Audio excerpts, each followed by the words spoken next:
settling in for another late-night sitting as the government closes in on a deal to bring back the Building and Construction Commission. Senator Nick Xenophon has accepted the government's assurances on water from the Murray-Darling Basin. With just a few days left in the parliamentary calendar, the government is quietly confident of a win. Political correspondent David Lipson has this report.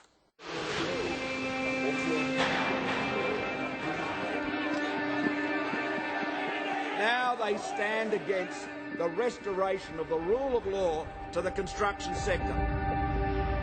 Last time there was an ABCC, productivity on building sites went down and deaths on building sites went up.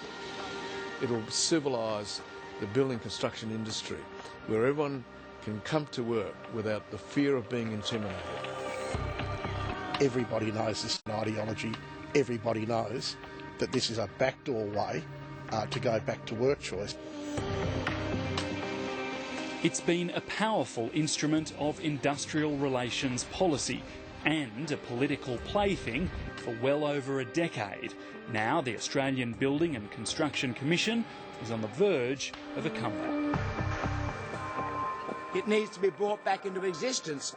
Conceived after the 2003 Coal Royal Commission uncovered rampant lawlessness in the construction sector. I think that's really our task, to try to get a bit of law enforcement. The ABCC policed the sector from 2005 to 2012, and it was finally shut down by Labor, which claimed it was anti-union and counterproductive. It was a blunt industrial instrument against workers in this country.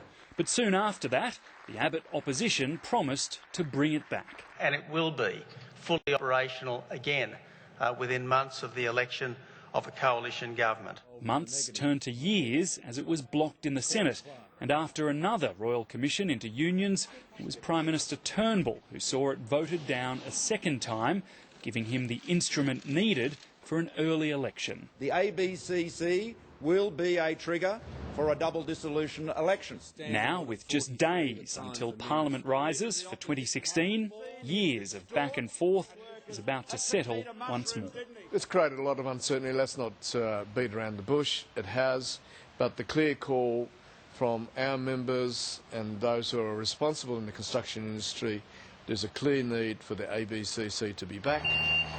The government insists the construction watchdog will boost productivity, cut industrial disputes and reduce the cost of building major infrastructure. But evidence presented as proof is heavily contested. You can make particular sets of stats and manipulate them any way you want. The reality is we had more deaths in the industry. We had a higher rate of sham contracting. When you have a concrete pour stopped, when you have wildcat strikes, when you have unplanned 2-hour stoppages and rolling stoppages, the fact is that there are productivity losses, and if you remove all these unlawful behaviours, logic tells you there must be productivity increases. A suite of IR changes have been tacked on to the ABCC legislation. The CFMEU claims the government is also seeking to casualise the workforce, ban legitimate bargaining and make it harder for workers to gain union representation. If the government had any integrity and they believed in those things as matters of public policy, they'd front up and move amendments to the Fair Work Act. But what they're actually seeking to do is a rat run around the law, a dirty deal with the cross by pressuring them into measures that they would never be prepared to present to the rest of the community as general law of the land. Unions have been applying pressure of their own in a way seldom seen outside of elections. Robocalls. We need our politicians in Canberra to stand up and be counted. So can you call your local federal Liberal and Xenophon politician and demand they vote to save the Murray? Pre-recorded calls about water allocations in the Murray Basin bombarded sensitive seats in South Australia.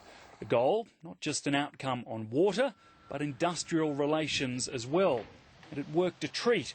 Crossbench powerhouse Nick Xenophon called a news conference and issued this ultimatum. We need to sort out this water mess before we sort out any other pieces of legislation the government is interested in. I think that sends a pretty clear signal all round. The government has now quelled Nick Xenophon's concerns over water, clearing the way for the legislation to pass, but it's not there yet. It will be watered down by crossbench amendments, but but still represents a much-needed win for the Turnbull government. Labor, of course, opposes it, but didn't raise the matter in question time nor in Bill Shorten's speech to the caucus. Indeed, there is relief in some Labor circles. They won't have to defend the CFMEU for much longer. The construction union concedes it is likely to be dealt a blow, but vows it will be back. Obviously, changes to our bargaining capacity will make it more difficult, but we came through the ABCC last time, we came through work choices, and we'll fight until we get back the same rights for construction workers that every other Australian enjoys.